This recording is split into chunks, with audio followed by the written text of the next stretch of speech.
जय सिया राम। सुख और दुख हमारे पूर्व जन्मों के फल होते हैं, ऐसा हमने सुना है। चलिए सुनते हैं एक धार्मिक कहानी।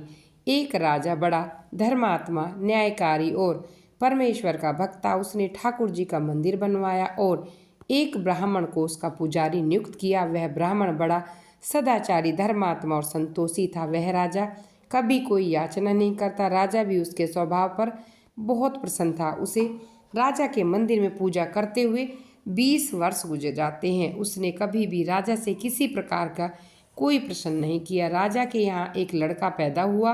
राजा ने उसे पढ़ा लिखा कर विद्वान बनाया और बड़ा होने पर उसकी शादी एक सुंदर राजकन्या के साथ कर दी। शादी करके जिस दिन राजकन्या को अपने राजमहल में लाए, उस रात राजकुमारी को नींद नहीं आई। वह इधर उधर घूमने लगी। जब अपने पति के पलंग के पास आई तो क्या देखती है, हीरे जवाहरात जड़ित मूठे वाली एक तलवार पड़ी है। जब उस राजकन्या ने देखा कि उस तलवार की चमक इतनी तेज थी कि वह देखकर डर गई। डर के मारे उसके हाथ से तलवार गिर पड़ी, राजकुमार की गर्दन पर जा लगी। राजकुमार का सिर कट गया, वह मर गया। राजकन्या पति के मरने का बहुत शोक करने लगी। उसने परमेश्वर से प्रार्थना की, प्रभु मुझसे अचानक यह पाप कैसे हो गया? पति की मृत्यु मेरे ही हाथों हो गई। आप तो जानते हैं प्रभु, सभा में मैं सत्य नहीं कहूँगी, क्योंकि इससे मेरे माता पिता, सास ससुर को कलंक लगेगा। इस बात पर कोई विश्वास नहीं करेगा। प्रातःकाल जब पुजारी कुएं पर स्नान करने आया तो राजकन्या ने उन्हें देखकर विलाप करना शुरू कर दिया। इस प्रकार कहने लगी, मेरे पति को कोई मार गया और इकट्ठे हो गए। राजा साहब आकर पूछने लगे, किसने मारा? वह कहने लगी, मैं नहीं जानती कौन था, परंतु उसे ठाकुर जी के मंदिर में जाते देखा है। राजा समेत सब लोग ठाकुर जी के मंदिर में आते हैं और ब्राह्मण को पूजा करते हुए देखा। उन्होंने उसको पकड़ लिया। पूछा, तूने राजकुमार को क्यों मारा? ब्राह्मण ने कहा, मैंने राजकुमार को नहीं मारा, मैंने तो उसका राजमहल भी नहीं देखा। इसमें ईश्वर साक्षी है, बिना देखे किसी पर अपराध दोष लगाना ठीक नहीं है।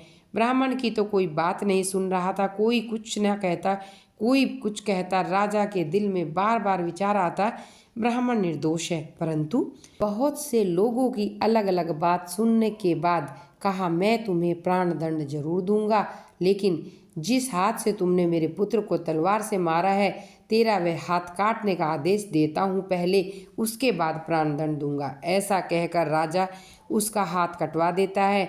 इस पर ब्राह्मण बड़ा दुखी हुआ। राजा को अधर्मी जानकर उस देश को छोड़कर चला गया। वहाँ वह खोज करने लगा कि कोई विद्वान ज्योतिषी मिले, बिना किसी के अपराध हाथ काटने का कारण उससे पूछूं। किसी ने उसे बताया, काशी में एक विद्वान है। जब वह उनके घर गया, ज्योतिषी कहीं बाहर गए हुए थे। उनने पत्नी से पूछा, आपके पति ज्योतिषी महाराज कहाँ गए हैं? तब उस स्त्री के मुख से अयोग्य, असहनीय दुर्वचन कहे, जिनको सुनकर वह ब्राह्मण हैरान हुआ और मन ही मन कहने लगा, मैं तो अपना हाथ कटने का कारण पूछने आया था, परंतु अब इनका ही हाल पहले पूछूंगा। इतने में ज्योतिषी जी आ जाते हैं। घर में प्रवेश करते ही ब्राह्मणी अनेक दुर्वचन कहकर उनका तिरस्कार करती है, परंतु ज्योतिषी जी चुप और अपनी स्त्री को कुछ भी नहीं कहते और वह अपनी गद्दी पर बैठ जाते हैं। ब्राह्मण को देखकर ज्योतिषी ने उनसे कहा, कहिए ब्राह्मण देवता, कैसे आना हुआ?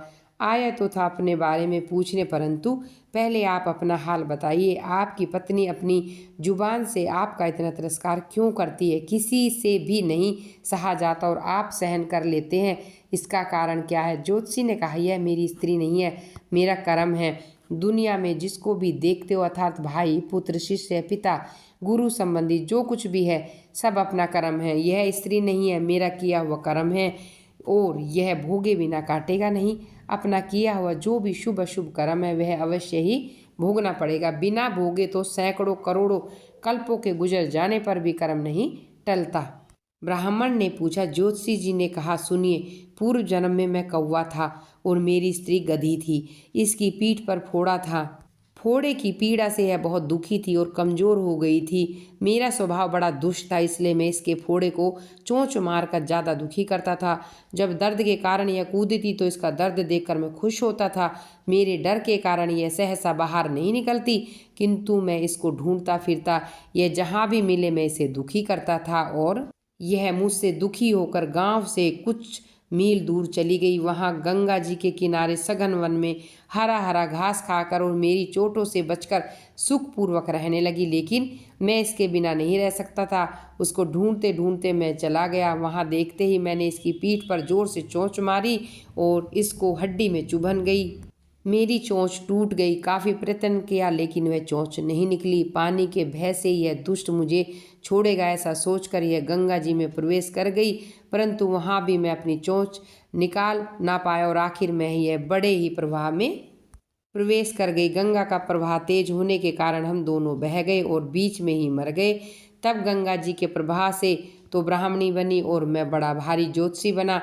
अब वही मेरी स्त्री हुई जो मेरे मरने तक अपने मुख से गाली निकालकर मुझे दुख देगी और मैं भी अपने पूर्व कर्मों का फल समझकर सहन करूंगा। इसका दोष नहीं है क्योंकि यह किए हुए कर्मों का फल है, इसलिए मैं शांत रहता हूँ। अब अपना प्रश्न पूछो ब्राह्मण। मैं निरपराध हूँ और मेरा हाथ क्यों कटवाया? ज्योतिषी ने कहा, राजा ने आपका हाथ नहीं कटवाया, आपके कर्म ने ही आपका हाथ कटवाया। ब्राह्मण ने कहा, किस प्रकार? ज्योतिषी ने कहा, पूर्व जन्म में आप एक तपस्वी थे और राजकन्या गाय थी। राजकुमार कसाई था। वह कसाई जब गाय को मरने लगा तो गाय बेचारी जान बचाकर आपके सामने से जंगल में भाग गई। पीछे पीछे कसाई आया, आपसे पूछा, इधर कोई गाय गई है? तो आपने कहा, झूठ नहीं बोलूँगा। अतः जिस तरफ गाय गई थी उस तरफ आपने हाथ से इशारा किया और कसाई ने जाकर गाय को मार दिया। गंगा के किनारे उसकी चमड़ी निकाल रहा था। इतने ही उस जंगल में शेर आया और गाय और कसाई दोनों को खा लिया। गंगा जी के किनारे उनकी बची हुई हड्डियां उसमें बह गई। गंगा जी के प्रताप से कसाई को राजकुमार और गाय को राजकन्या का जन्म मिला। पूर्व जन्म के किए हुए उस कर्म में एक रात्रि के लिए उन दोनों को इकट्ठा किया, क्योंकि कसाई ने गाय को हंसिए से मारा था। इसी कारण राजकन्या के हाथों अन्याय हो गया। तलवार गिरने से राजकुमार का सिर कट गया और वह मर गया। इस तरह अपना फल देखकर कम निवर्त हो गया। तुमने जो हाथ का इशारा किया उस पाप कर्म ने तुम्हारा हाथ कटवा दिया। इसमें तुम्हारा दोष नहीं है, किसी अन्य का नहीं है। ऐसा निश्चय कर सुख पूर्व जन्म के कर्म होते हैं। कितना सहज है ज्ञान संयुक्त जीवन। यदि हम इस कर्म सिद्धांत को मान ले और जान ले तो पूर्व कृत्य घोर से घोर कर्म का फल भोगते हुए हम दुखी नहीं होंगे, बल्कि अपने चित्त की समता बनाए रखेंगे। जय श्री राम।